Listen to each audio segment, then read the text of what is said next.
Asparagus season is in full swing, and I thought I'd share with you a few of the secrets of how restaurants get the most out of these delicious but expensive little vegetables. The first recipe we're going to look at is a classic sauté with a few twists. To get started, I like to hold the asparagus stem near the base and bend it until it snaps. Asparagus can be woody and fibrous near the base, and it varies from stem to stem. So prepping it like this means we have the tender part only. I used to be against doing this, and I preferred just to cut all the stems so they were the same size. But snapping it like this is just better. Save the woody stalks, they are packed full of flavour. Later in the video, I'll show you how to use these to make another delicious dish. Don't worry, they won't be wasted. Place a frying pan onto a medium-high heat and add your pumpkin seeds. Toast until golden brown and popping out of the pan. Place them into a dish to cool and toss with a little salt whilst they are hot. Pan back onto a medium-high heat, add a little olive oil and then add the asparagus stems with a pinch of salt. Lid on and leave to saute for 3 to 5 minutes, depending on how al dente you like them and how girthy your asparagus is. I like mine fresh and crunchy. Give the pan a shake every minute or so. Sauteing with the lid on like this is a real game changer. The lid is capturing the steam, and pair that with the high heat, this gives us a really tender end result and a lower cooking time. For the last 30 seconds of cooking, squeeze in the juice of half a lemon and leave to fry with the lid off, tossing the pan regularly. Serve onto a warmed plate, crumble over some feta, the toasted pumpkin seeds, a little more lemon juice, some extra virgin olive oil, and cracked black pepper on the feta. This is a nice twist on a classic asparagus dish. The pumpkin seeds give a crunchy nuttiness, and the richness of the feta goes really well with the citrusy asparagus. For the next recipe, I'm going to show you an asparagus soup. This recipe uses up all the fibrous end pieces from earlier. To get started, fine dice half a white onion, cut the asparagus stems into finger width pieces, and roughly slice some spinach leaves and stalks. Place a medium-sized saucepan over a medium to low heat and add a splash of olive oil and a small knob of butter. Once the butter is foaming, add the finely diced onion, a pinch of salt, and sweat over a low heat. Cook the onions right down for 5 minutes or more so they are translucent but with no colour. This is a slow process. If you let them darken in colour, then the soup will have a brown, muddy looking tinge to it in the end. Add the vegetable stock and bring to a simmer. Once simmering, add the asparagus stalks and continue to simmer for another 10 minutes. Remember,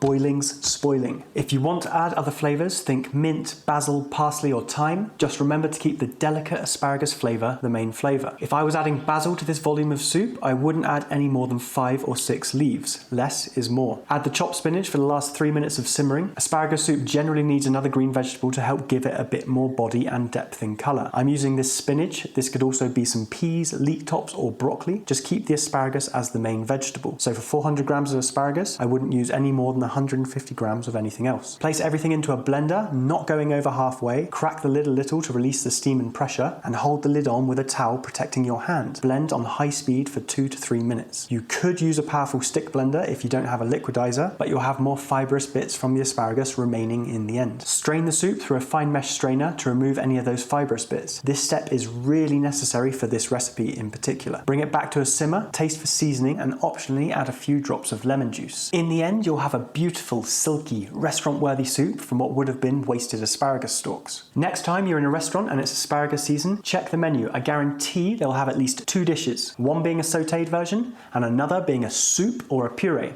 Now you know all the tricks. If you try any of these recipes, be sure to drop a comment down below. And lastly, are you ready to taste the most mind-blowing soup of your life? Check this video out next. It's incredible.